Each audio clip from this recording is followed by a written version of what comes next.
What's going on, everybody? Welcome to another episode of the FiveMarks Pro Wrestling Podcast.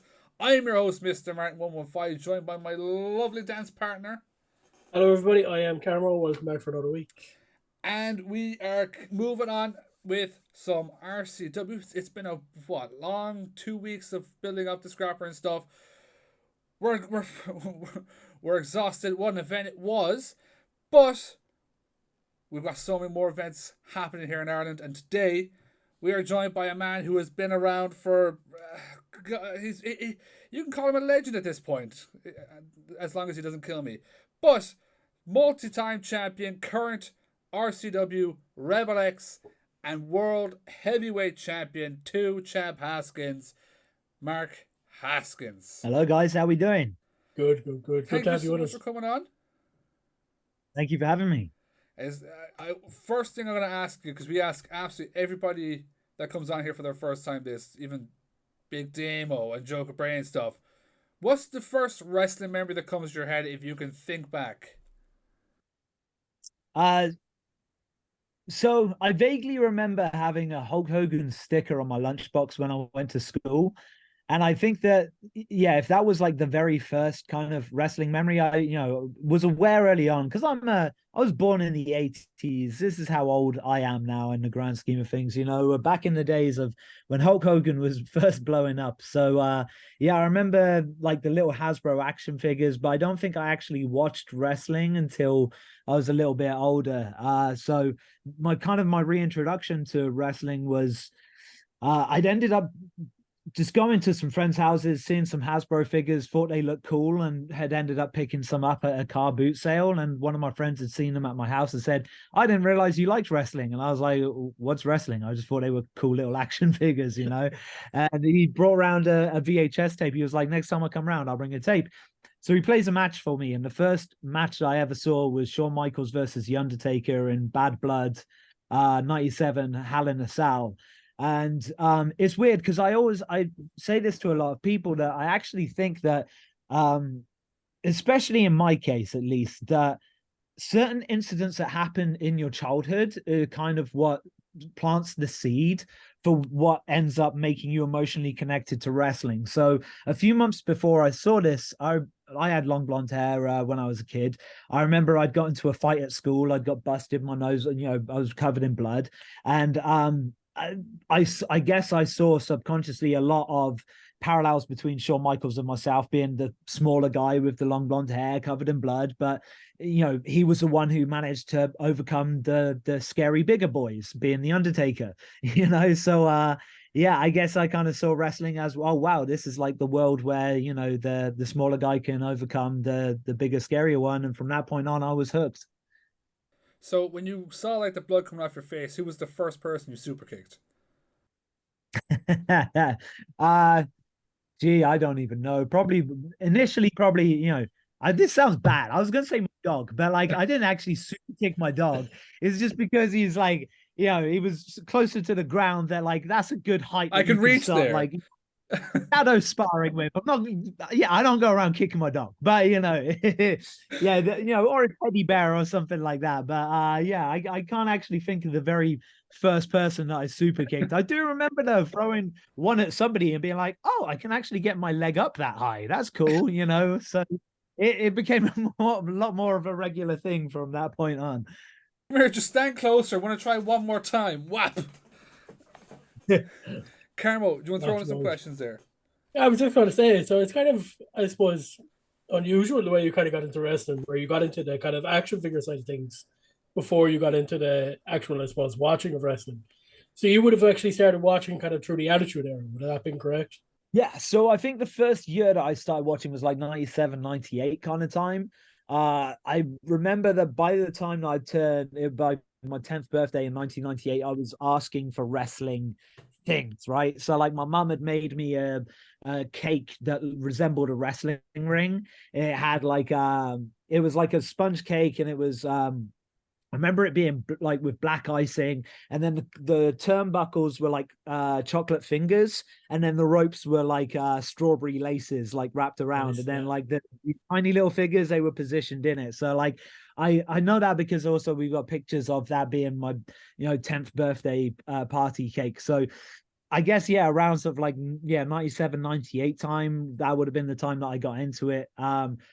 Which is pretty mad, especially now talking to a lot of guys. You realize like now I'm one of the older guys in the dressing room. So when you talk to people and they don't know who certain people are from that era, it can just make you feel haggard and old.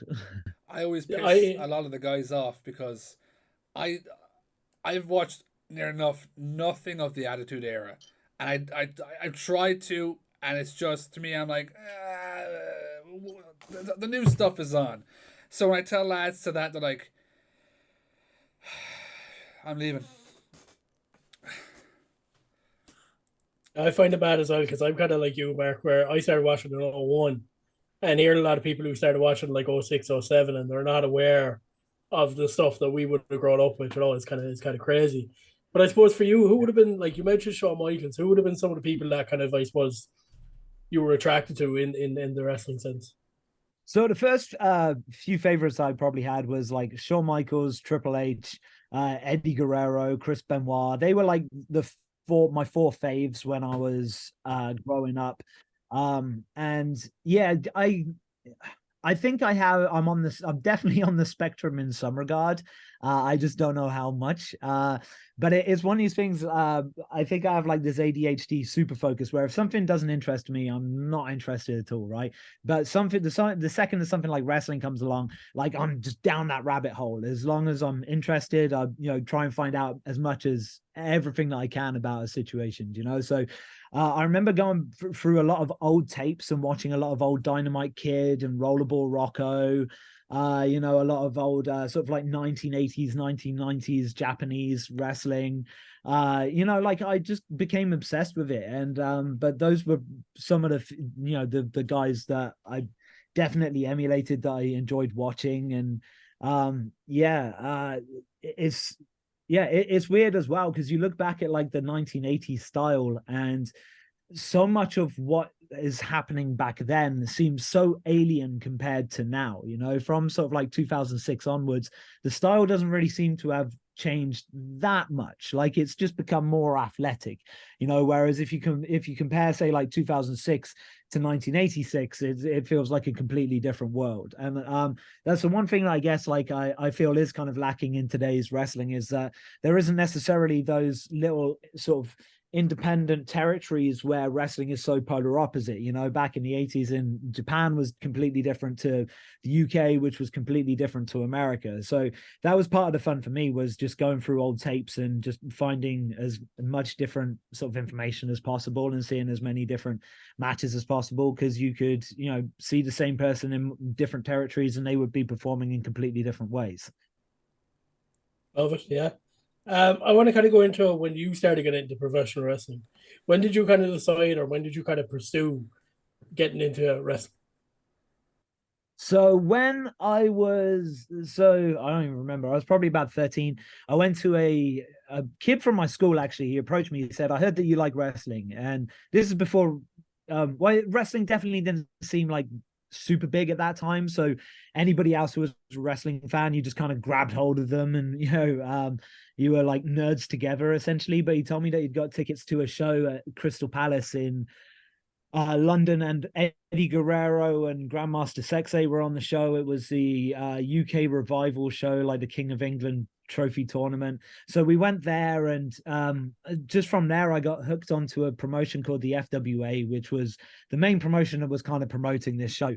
So I started traveling around the country, going to different shows, and just one day approached a tape trader at the back of the hall and said, do you have any information about a training school of where I can go to start learning how to do this? And he gave me this brochure for a place down in Portsmouth, and the place in Portsmouth was turning out the talent that was on the shows that I was going to. So I figured for me, it's a no-brainer. If I want to end up on these shows, I'm going to go to the place that, has the most direct route to that. So Portsmouth was about an hour and a half, 2 hours away from where I lived. And my dad, who he was a preacher for the United Church and heavily involved in the church in our area. So and then he was a science teacher at a military college. So because I was about 15 at the time, and he and I weren't particularly close. My mum thought it was a good idea that he would take me at least once a month down to Portsmouth, and that was time that we could spend together as father-son time in the car. So that's what ended up happening. So for my first year, I was in the junior classes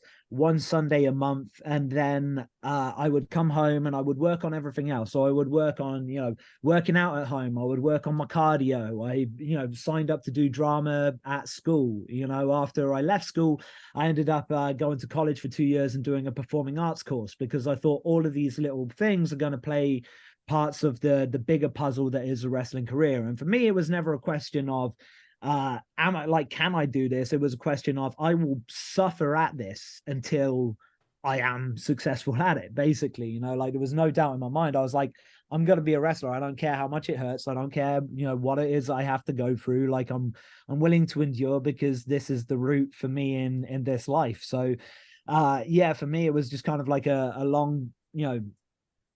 long-term plan, really, of thinking, okay, well, wrestling is so much. It's not just what you're capable of in the ring. It's about being able to talk. It's about, the character. It's about your look. It's about also having the fitness and able to do it. So really from the age of 15, I started pursuing it a lot more intentionally, I guess you could say.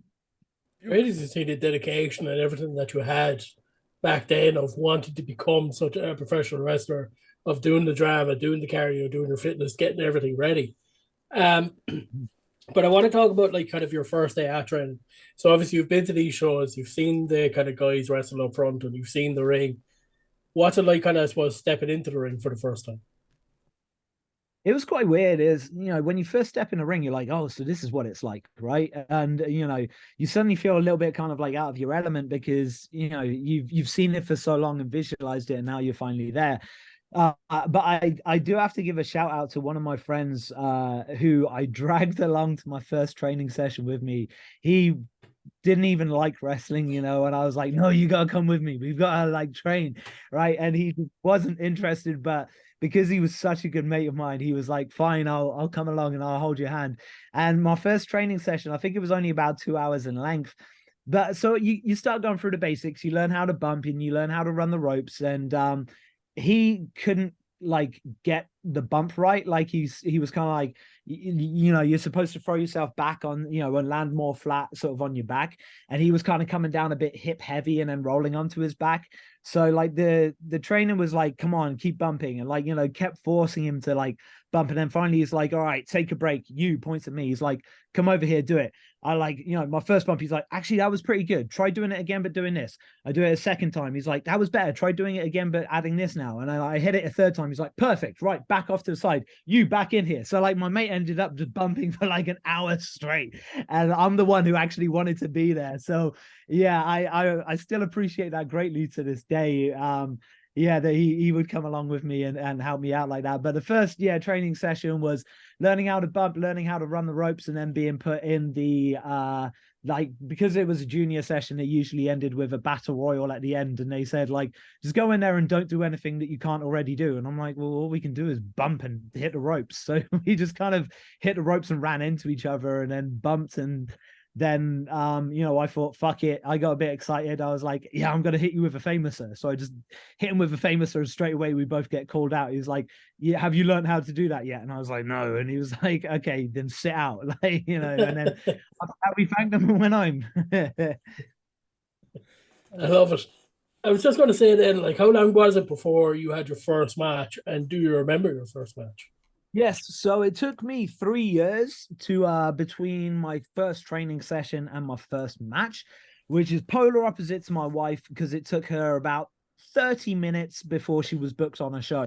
So it really highlights the difference between, I feel like what you have to go through when you're a bloke and when you turn up with a cracking set of tits to a show.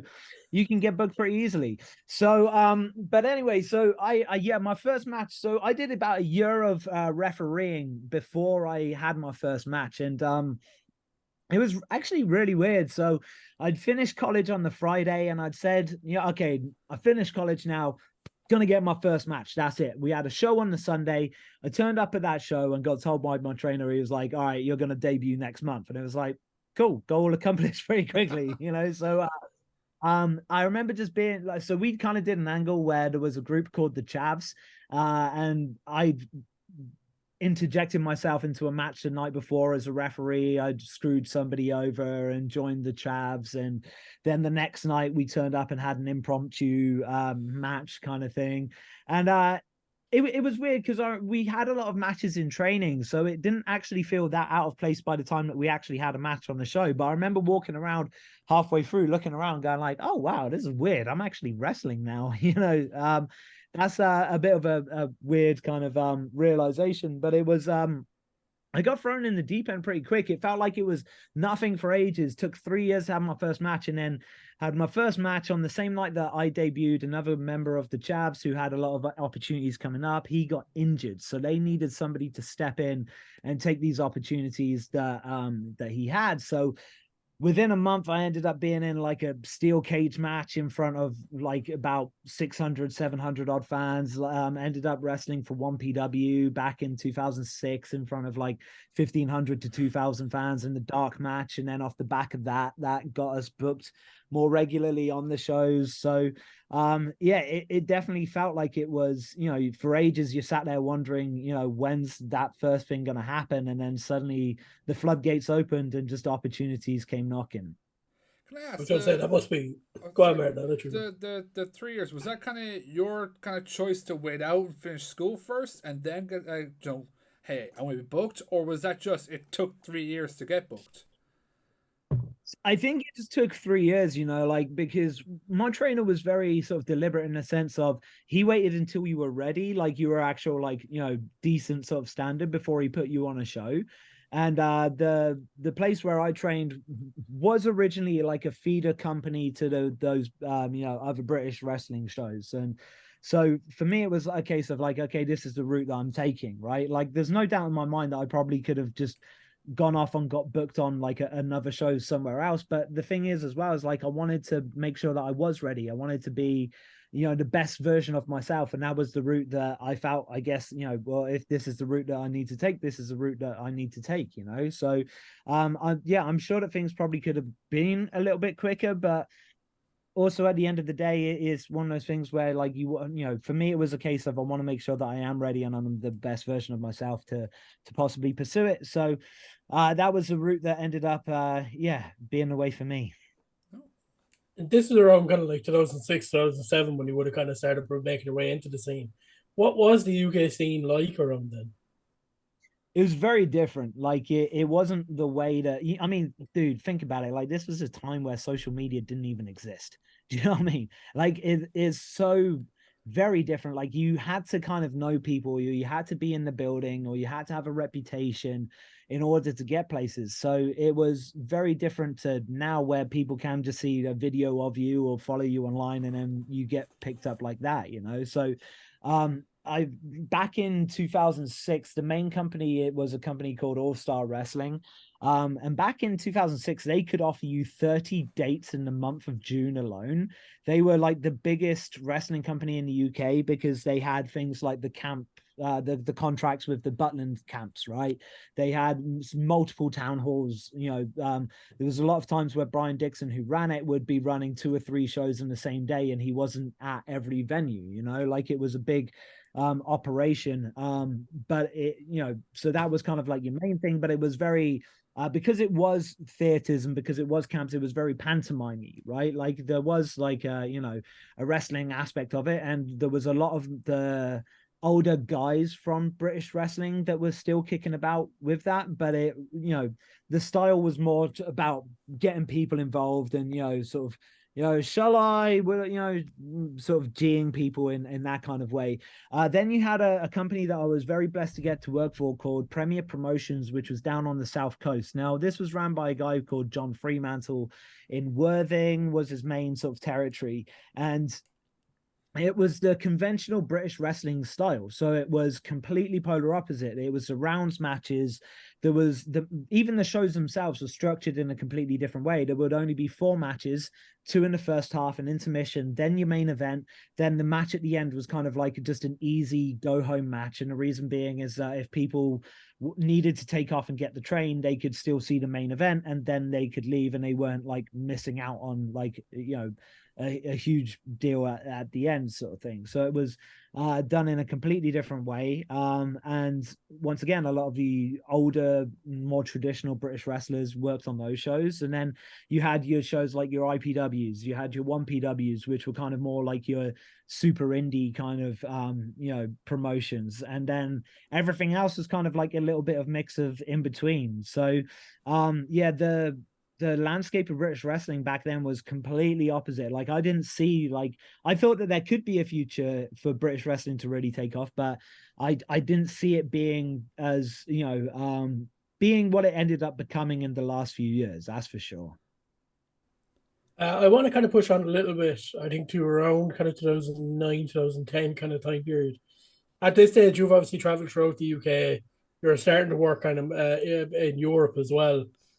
But Dragon Gate, I believe, ended up doing kind of a couple of shows in the UK that you end up getting involved in, which leads you to doing a tour with Dragon Gate in Japan. What was that like, I suppose, getting to work over in Japan, having worked a couple of years now in the UK and kind of Europe? Yeah, it was mad. I mean, is the first few years of my career, I pretty much manifested like perfectly. Like the thought process for me was I want to wrestle in my own territory, you know, get better, start to work multiple places around the UK, then make it to Europe, which I fortunately did. Got to go to Germany and France within the first few years of my career. And I knew that the route to Japan would come through Germany. So there was just this gut feeling that that was the way to go, right? And so I ended up getting to Germany. I wrestled on a couple of shows for Dragon Gate. They did one in Spain, one in Germany, and one in the UK. And I did the German and UK shows. And then SEMA offered me a tour off the back of that. So when I got to Japan, it was something I'd been looking to do since I was a kid, really. And it was I was in awe. I just loved it. It was great. The first tour I was there, I think, was 7 or 8 weeks long, and I was completely in that honeymoon period where everything's just new and fresh and exciting, and, you know, wrestling 3 or 4 nights a week, if not more. You know, got to wrestle with pretty much everybody on the Dragon Gate roster at that time, and they were a lot of talented individuals. You had SEMA, you had Naruki Doi, Masato Yoshino. I was at one point in time I was wrestling Shingo nightly, right? Like, so, you know, I got to you know, I was my tag partner was Neville, you know, Pac. So yeah, I was around like I was ready for it, but I was around that next level tier of like, these guys, you know, are gonna rub off on you in some way, and they're gonna help you to, you know, get to the next level. And all those guys were great, and I, you know, got to wrestle Dragon Kid a lot. He was also awesome. And yeah, Juventud Guerrero was randomly on my first tour, so spent a lot of time with the Juice as well. That's one name I was going to. Sorry, go on, Martin. What would have been your kind of favorite match that you did in Dragon Gate that if somebody hasn't watched it, to check it out? One of them has to be this really random match that happened at Korakuen Hall. So Korakuen Hall is a very well-known venue for Japanese wrestling, but it gets ran to the ground, right? Where like literally every company runs multiple shows there a month. So the crowd there can be very kind of quiet, even for a Japanese wrestling crowd. And then just one night there was this story where I think it was Makoto Hashi had like man tits, basically. Like he was just a bit, you know, wobbly, but he had big boobs. It looked like he had tits.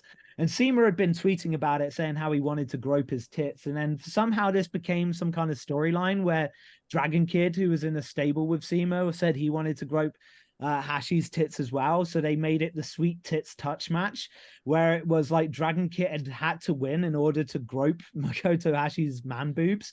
And it was Doi, Pac, and myself versus Dragon Kid and Makoto Hashi and somebody else. I can't remember who the last guy is, unfortunately, but it might have been Ryo Saito, right? And yeah, the whole match was just based around like Pac Doy and I accidentally like groping like Hashi's tits and being like, oh, nice, you know, the place came undone. Like, you know, I had never heard Korakuen Hall so loud because everybody was just losing their shit for us groping this poor man, right? And yeah, that has to be one of my favorite matches out there because it was so, I don't know, it was just kind of summed up Japan. It was like bizarre but fun but cool, but just you just kind of like, all right, you know, Let's go here with for the the flow. experience. Exactly. You're going to have to do a bit of searching now later and try and find that match somewhere, hopefully on YouTube or something. But you ended up doing 3 tours, I believe, with Dragon Gate. And you see it a lot with like wrestlers where, especially to make it to the level that like you've made it to, like a lot of them start in Japan or kind of do those tours in Japan. How important was, I suppose, going to Japan for those 3 tours for your career?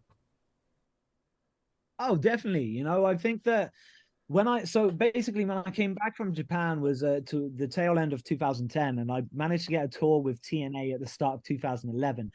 And what I heard is that when D'Lo Brown, who was picking talent for the tour, looked at all the resumes, he'd seen that I'd been to Japan, and he because he was a fan of the Japanese style, he was like, okay, this kid's got something. So whether that's true or not, you know, I think it's definitely true to some extent with a lot of people, is that if they see that you've spent time in Japan, it's kind of like a bit of a badge of honor of like, okay, you've managed to go to like a serious wrestling market and you've performed, right? So it was a step up, you know, compared to the UK scene, I believe, as like it definitely felt like it was less pantomime. It was more about action. It was about communicating in a different way. The style was slightly different as well, especially with Dragon Gate. You know, Dragon Gate were trained by luchadors, so it was kind of like this lucha hybrid style with Japanese wrestling. But then they asked me to come along and do the British style of things. So it was like, okay, well, how do I interject technical wrestling into this? And that was why they brought me along, was because they were like, you're a great technical wrestler, so we want you to teach us how to do that. Do you know what I mean? So I was working with a lot of the guys in different ways, and a lot of them kind of got stuck because they were like, we don't actually know how to counter this or how to do that. So they helped me, and I was, you know, in turn helping them with one thing or another technical wise. So but I definitely think that going out there, yeah, it's changed my view in regards to wrestling, you know, especially early on in your career. Like, get out and work as many different styles as possible. Like, I think that one of the reasons why I've managed to be as successful as I have been is because I have, you know, worked different styles, and you learn different things from all of them. But then it makes it easier when you step out in front of an audience. You know, you don't want to get out there and sell meat to a vegan audience. You know, I'll try and watch like the first match of every show that I'm on, so I get an idea of like, okay, this seems to be what the crowd are reacting to. Okay, now I'm going to take a completely different approach to my match because, you know, I know that what it is that I might have had planned, okay, that's probably not going to work here. Let's, you know, reassess and do something different. Yeah. Look, you just spoke about there, obviously coming back from the Japanese tour, and you get into TNA in their UK tour. That must be just like from one huge moment to another huge moment of getting that opportunity to work with TNA. Yeah, it was mad. So they gave me they were running 7 dates through Europe, and I was on all 7 dates with them. So the first night was in Lyon in France, and I thought they'd probably just put me in there with some local talent, you know, see what I'm capable of.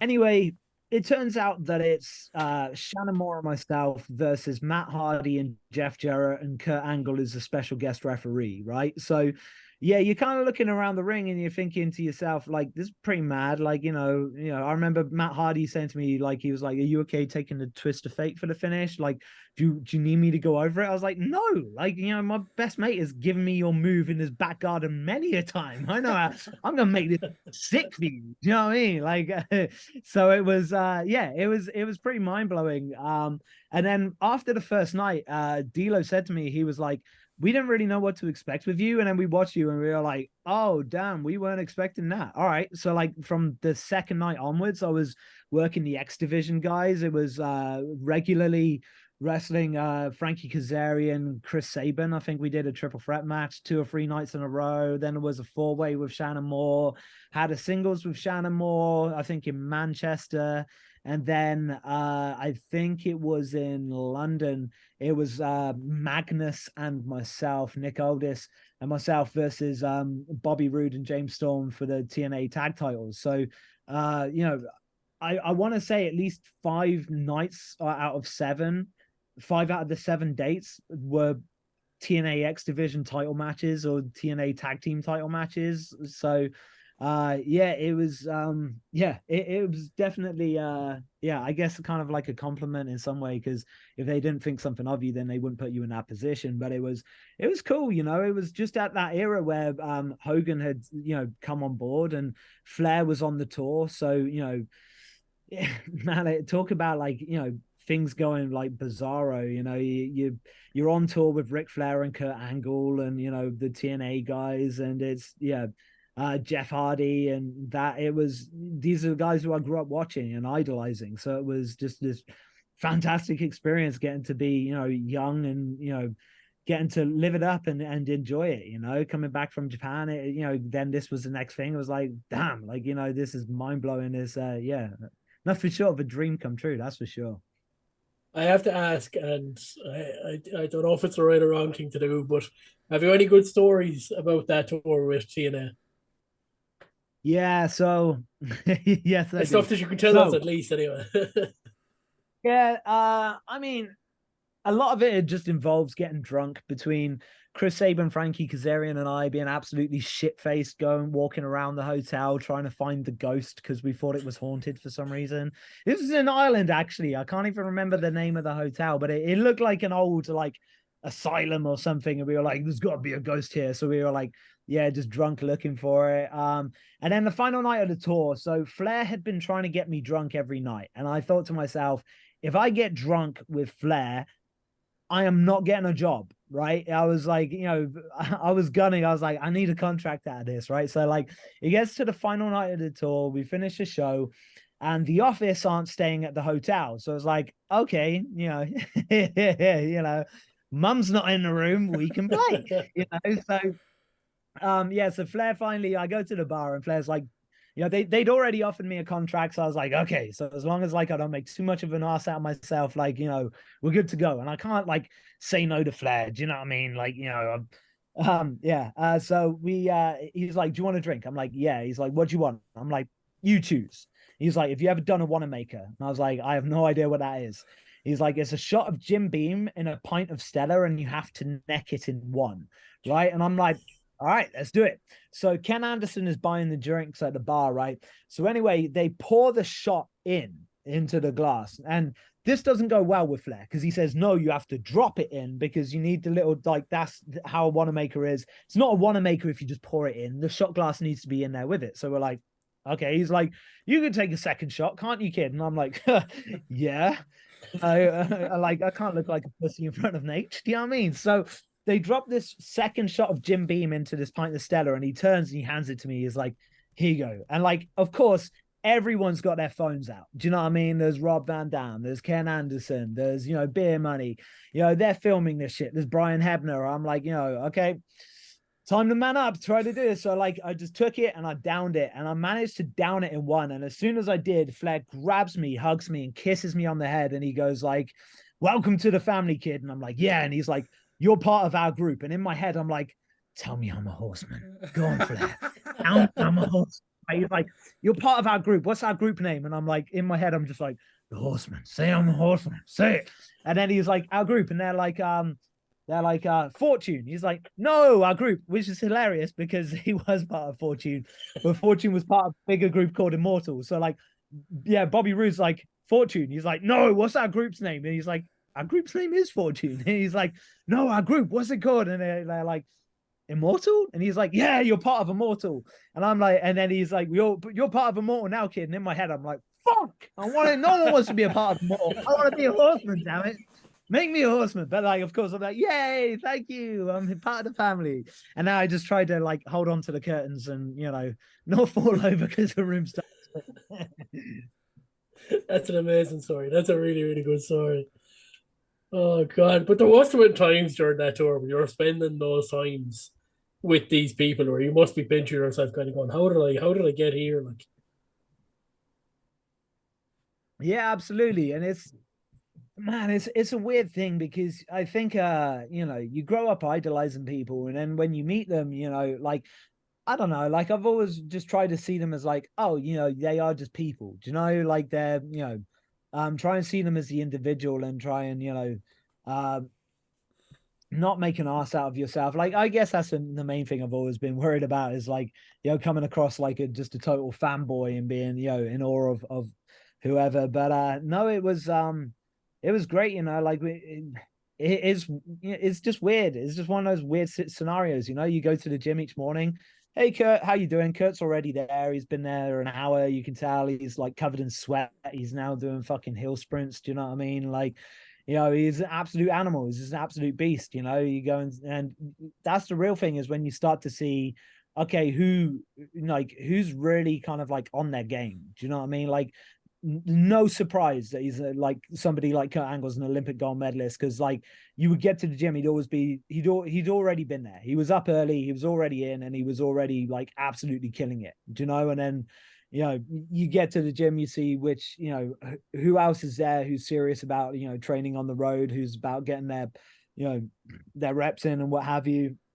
Walking past, oh, here's AJ Styles, he's just doing some cardio workout. Here's Bobby Roode, he's training looking big and swole. Do you know what I mean? Like it dawns on you, okay, these are the attributes of like the people who are super successful. So it just encourages more of that. Do you know what I mean? That's the one thing I do a lot of is that I people watch and I pay attention to what are the habits of individuals. Do you know what I mean? Like, okay, well, if this is a level that I want to get to, this is what I've got to be serious about. So, just trying to take in and soak up as much information as possible from everybody's habits, really. Absolutely. And you did end up traveling to Orlando to compete in TNA over there as well. What was it like traveling to Orlando? And you said, was there a contract on the table for you? Yeah, so I got signed at the end of the tour in January 2011, but I mean, it didn't really sort of culminate until when was it, like June, July kind of time when Destination X happened. And I made my debut wrestling Doug Williams, who's somebody else who I looked up to for years. He was on the original FWA shows I used to go to. So it was, once again, the super bizarro thing sort of coming around where it was like, I used to travel and watch Doug. Now I'm on a show in, one of the biggest wrestling companies in the world wrestling him. So yeah, it was pretty mad. And, I had very limited sort of interactions with TNA while I was under contract with them. I think I was only used a handful of times, but during those times I became good friends with Alex Shelley, became good friends with Chris Sabin. And it was this weird thing as well where like Alex Shelley, Okada used to hang out in the back, and like Okada was there but he wasn't really being used. And then it was mad to see him, go away from TNA and end up becoming the absolute megastar that he is now, So it was, yeah, definitely one of those things where you could kind of see like, hey, because even at the time you kind of feel like, why aren't they doing something with these guys? Like, these guys are really good. Like, how is it that you have guys like Alex Shelley just sat in the back, not doing anything? Like, he's one of the most talented individuals in the business. Like, do you want to use this sick wrestler or not? Do you know what I mean? So, but it was an interesting experience, interesting time. And I'm glad I got to go through it. Obviously I'm gonna have to ask, because I know obviously there was you were saying about Okada having like sit in the back and stuff, but there was a time where you weren't exactly being used by TNA, which obviously then led to whether it was a contract not being renewed or you parting ways with them. What was kind of the thought process there? Was it kind of I wish they'd use me and I wish we could do this. Like, was there any kind of like fighting like, hey, can we maybe try this out? Can this be a story? Yeah, so basically what ended up happening was, well, first of all, I think that especially with something like wrestling, right? Like it comes from a creative place, So I think like you can always end up being disappointed to some extent because you can always end up imagining what could have been. What if we had done X or Y or Z or whatever, right? But so basically the first contract I signed with TNA was I was on a per appearance deal. So it was easy to keep me at home because if they didn't use me, they didn't have to pay me for anything, right? And during that time I met Vic. We ended up getting together. We were pregnant within 6 months, and then I approached them and said, hey, look, like, I'm expecting a baby. Like, if I relocate to America, are you going to use me? And they were like, well, yeah. And I was like, well, in that case, let's renegotiate my deal, because I'm not coming out here on a per appearance sort of thing. Like, I need some kind of guarantee because I've got a family to feed, right? So it took months to renegotiate this deal, finally signed it. And at that point, I think we were only like 1 or 2 months before Jack was born. And they were like, when can you relocate out here? And I said, well, I gave them a date, and then they called me and said, yeah, we're not going to hold your contract that long. See you later, basically. So I was like, okay. So after all of that, it was like, okay, so you can keep me at home for like a year when you're not paying me anything, but you can't wait like 2 months. Do you know what I mean? Well, I can still fly in and out. I just can't live there yet. Do you know what I mean? So and at that point, like, I had a real bitter taste in my mouth. So I was just like, fuck these guys. I'm going to go off and do something else. And that was around, so Jack was born at the end of 2012. So 2013, just back on, full-time sort of indies in the UK. And I mean, like, I guess like there's always that sense of disappointment of thinking like how differently could have things been, but also as well, like, I think that you go through something like that and it kind of teaches you a lesson. Do you know what I mean? It teaches you, okay, you don't just nod and smile and, let them choose for you. Do you know what I mean? I think that was my biggest mistake is that, like, you have to ruffle some feathers. Do you know what I mean? Like, you have to, it's the squeaky wheel that gets the oil in this business. If you take something to them and you're like, hey, like, it's a lot easier to film something, get the people together, film something, take it to them, show them, and then just say, can we do this? And then them say either yes or no. Do you know? Because when they're putting together a show, if they need an extra 30 seconds to a minute of airtime filled, it's easy for them to just be like, yeah, okay, cool. Like, we'll take that. Or, okay, we'll do this. Do you know what I mean? Whereas if you're going to them and you're trying to pitch an idea, like, it's going to sound like more hassle for them. Do you know what I mean? Like, because I can tell you both right now, like, an idea, but the way that I see it up here isn't necessarily going to be the same way that you guys see it when you're trying to envision it as well. Whereas when you actually have that product in front of people and you say, can we do this? Then that's more likely when they're going to be, it's easier to dismiss or say like, yeah, actually, I've got like 30 seconds of airtime I need to fill. Let's do that. Do you know what I'm saying? So, I think that, there was a lot of lessons I learned during that time, and it's changed the way that I approach a lot of situations going forward. Back to you, Carol. I'm going to try and kind of skip along here because I want to try and move into kind of Ring of Honor here as well. Excuse me. But I want to talk about PWG because you did end up working PWG.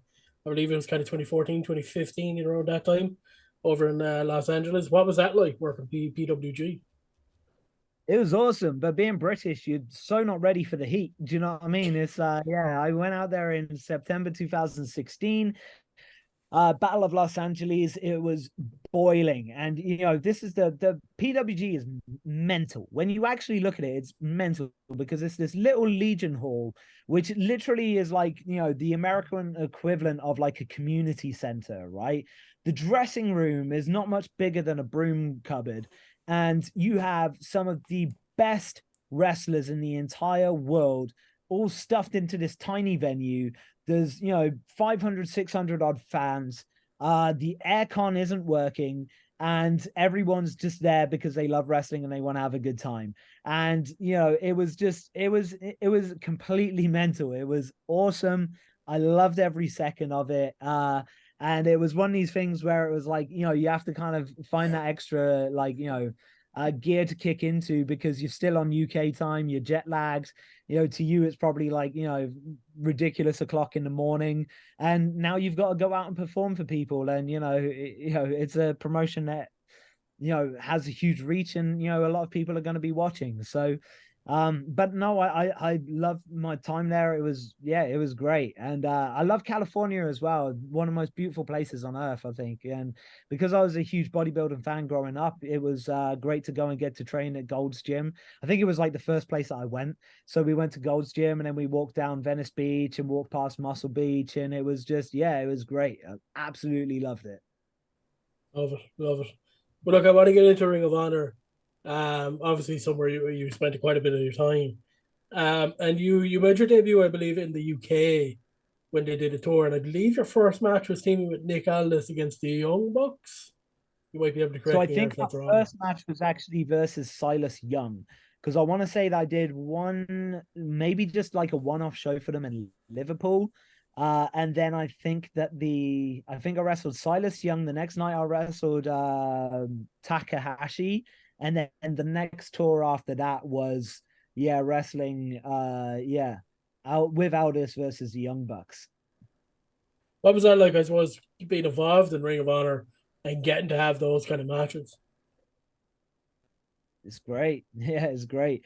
I'm the Young Bucks have a curse, right? Which is any promotion that I turn up at, they instantly leave. I think they really don't like me, right? So when I got to Dragon Gate, they were on the way out. When I got to TNA, they were on the way out. When I got to Ring of Honor, they're gone. They're off to AEW. So if you see me turn up at AEW, their days are numbered. They are going.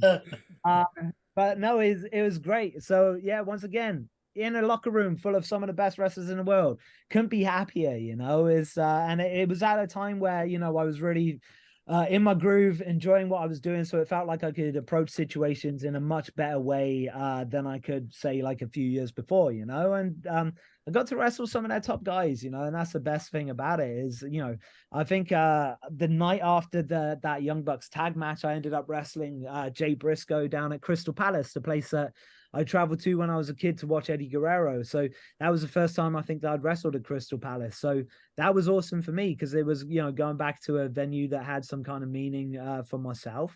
Wrestling Jay Briscoe, who, it was sound as fuck. And the thing about Crystal Palace is that you don't realize is one side's like an arena, but the other side is a swimming pool, and there's no divide between it. So if you walk down the balcony in the middle, you can see either side. So you have the humidity of a swimming pool combined with this wrestling atmosphere and all these fans. So like it's boiling hot. It was like being back in California for PWG.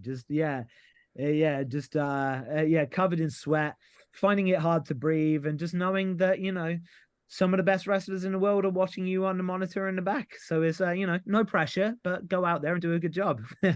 Was there ever a thought while you're there after a match, absolutely boiling hot, to go, yeah, I'm jumping in that pool? Straight away, I was like, if I just, because this was when I had like my short, like my black trunks on, I was like, if I just take my knee pads and kick pads off, I look like I'm in Speedos and I could just jump straight in the pool. It was, I didn't, because I also didn't want to get, the Ring of Honor trouble and be like, what are your wrestlers doing in our swimming pool? Do you know what I mean? But it was a thought that definitely crossed my mind. But you ended up getting signed to a Ring of Honor then, not long after. How did that how did that come about? So after the match with Jay Briscoe, like I think that was very much a test. It was the first night that Vic had joined me as well. And straight away I kind of like felt like I'd, unlocked this new level, because when I got to the back, they were like, okay, cool. They had this new sense of kind of like vision with me. They were like, all right, okay, are you available for the next tour? We need you for all 3 dates. I'm like, okay, yeah, I'm available. And they were like, we're going to do a tournament and the winner's going to fight the champion on the final night. We need you all for all 3 dates. Can you do it? And I was like, straight away, I was like, I guess I'm winning this tournament, because you wouldn't need me for all 3 if I wasn't on, going the distance, right? So I was like, but I didn't think anything more of it. I was like, yeah, absolutely. And I think as well, like wrestling Jay, like if you come out of a match with Jay Briscoe's respects, like that's once again like a badge of honor, right? Like that's like a kind of like a nod of like, okay, if Jay thinks he's good, like all right, he's got something. So I think that helped me like a lot, and the management had said that. They'd said like, hey, look, that match with Jay did a lot for you, so when we got to the next tour, it was the International Cup. First night I wrestled Jonathan Gresham in the quarterfinals, and when we got to Doncaster Dome the second night, they offered me a contract. They were like, okay, we want you to come and wrestle for us.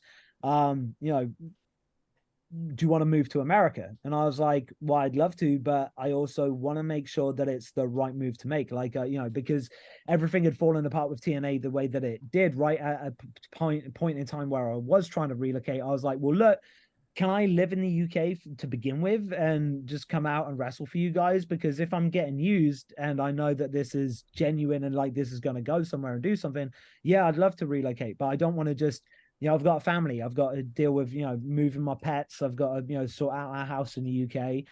It's a big commitment if it's all going to fall apart in a matter of months. Do you know what I'm saying? So they were like, yeah, cool, no worries. Like, you can stay in the UK, you can still do your UK bookings and European bookings, but you're exclusive to us in North America. I was like, cool, no problems, right? So those were kind of like the initial terms of the deal. And then the second night of the tour, wrestled Flip Gordon in the semifinals, ended up wrestling Hangman Adam Page in the finals, beat him, went on to wrestle Jay Lethal in the main event of York Hall, Bethnal Green the next night for the Ring of Honor World Championship. And just off of the back of that, I think that at that point they were like, very adamant that this was the end of 2018. They knew that there was going to be this mass exodus of talent come the new year. So they were looking at bringing in new guys. And I was part of the plan to reestablish and re-envision Ring of Honor. And that was when, our group Lifeblood was created, this young group of upcoming talent that just wanted to, return Ring of Honor to some of its old, more traditional ways. Absolutely. I was just going to ask about Lifeblood as well. And then, one of your kind of early matches in Ring of Honor was Death Before Dishonor 2019, where you teamed with Bandito to go up against the Briscoes for the ROH Tag Team Champions. Like, obviously, the Briscoes, like, one of the most established tag teams in professional wrestling. What was that moment like of being in the ring with them at such a big Ring of Honor pay-per-view? It was awesome. I loved boxing when I was a kid. So it was always one of these things where I just saw like Las Vegas as being like the fight capital of the world, right? Because I'd seen so many boxing matches take place there and things like UFC and that. Like, I was always surprised that like wrestling didn't make more of a deal out of having matches in Las Vegas being like big matches, So when when the tag match came along with the Briscoes, I was like, man, this is a dream. It was great. It was the pay-per-view match. I love Vegas as well. It's just such a unique little place. And it's great as well because we used to stay in the hotel that the shows were in. So it took about 5 minutes to get from your room to the curtain. So it was a lot easier than a lot of other wrestling shows, that's for sure. Can I ask, because like obviously as well, recently on your social medias, you praised the matches that you had with Jay Briscoe and stuff like that. Is there anything that you kind of learned from those matches from Jay, especially with the tag match and stuff, that you still have in your career at the moment? The thing that the biggest thing that I took away from Jay, right, was like Jay, at least to me, and kind of like was the envisionment of when you're a kid and you're playing rough with your best mate's bigger brother, right? And like it is just play fighting, but it's like that next level. It's kind of a little bit more intense. Do you know what I mean? Like, I know that like one of the reasons why Jay admired me was because like I would take the fight to him. Do you know what I mean? Like, it made things easier for him. I think a lot of people got into the ring and they were quite intimidated. They're like, oh, it's Jay Briscoe, and they therefore wouldn't really give much back. Whereas like the Briscoes are very much kind of like, they're just, roughhouse boys, basically. Like, it very much becomes like, okay, we're just lads having a bit of a scrap. Do you know what I'm saying? So it would just be like, they'd come at you and then you just come back at them. And like they just appreciated that, And they would, it was just having that intense style, but having that, sort of that believability in who you were, right? Because whenever I watch a Briscoes match, there is no point where I don't think that's 100% them, right? Because it was, right? They were genuinely, authentically themselves. And that was the thing that I admired the most about them, was just being like, not like everybody else, right? They were just a couple of farm boys who just, loved being physical and loved that physicality and weren't gonna, change who they were for anybody. And it's gutting that, you know, Jay passed a few years ago. Like, I genuinely gutted because he was one of my favorite guys to be in the ring with. I kind of want to push on a little bit, unfortunately, just kind of coming out towards the end of your Ring of Honor run, which I believe was kind of the end of January 2020. I could be So the wrong here. last thing I was in, so basically what happened was that at the time of the pandemic, which when it really started to shut down was sort of mid-March 2020. So I just become #1 contender. So I literally flew into Vegas, was about to wrestle Roosh for the Ring of Honor World Championship in the 18-year anniversary pay-per-view main event, right? So this was like a dream come true from when I was a kid, and I wanted to main event a wrestling pay-per-view for a world championship. So I was like, man, this is finally happening. Vic was with me. She was going to come with me down to the ring because Roosh had his family and I had Vic in my corner. So it was almost like two guys, the heads of their families, like going at it over this championship, right? And as soon as we turned airplane mode off on our phones, our plane hit the tarmac, hit the button on the phones, just notifications, shows cancelled, COVID happening, this isn't going to happen, right? So because I think that this had kind of happened, at least about a month or two before, I'd heard that like on demand, subscriptions were up because people were sat at home and they were, bored. So they were, trying to find entertainment elsewhere. So I went to them, they said like, oh, we're not going to run these shows. I said like, look, why don't we just do these shows anyway and just have it like, either stream live or, put it on, if you put it on, say like the Facebook feed for live, then, or put it up for free, then there's, people are going to be sat at home. You might even increase your audience range because people want something, like they want to watch wrestling. And if they can't be here and watch wrestling, they can at least be at home and watch it. But they ended up just taking a different route. They ended up doing some closed door sort of, empty arena matches that ended up coming out, I think about like half a year later.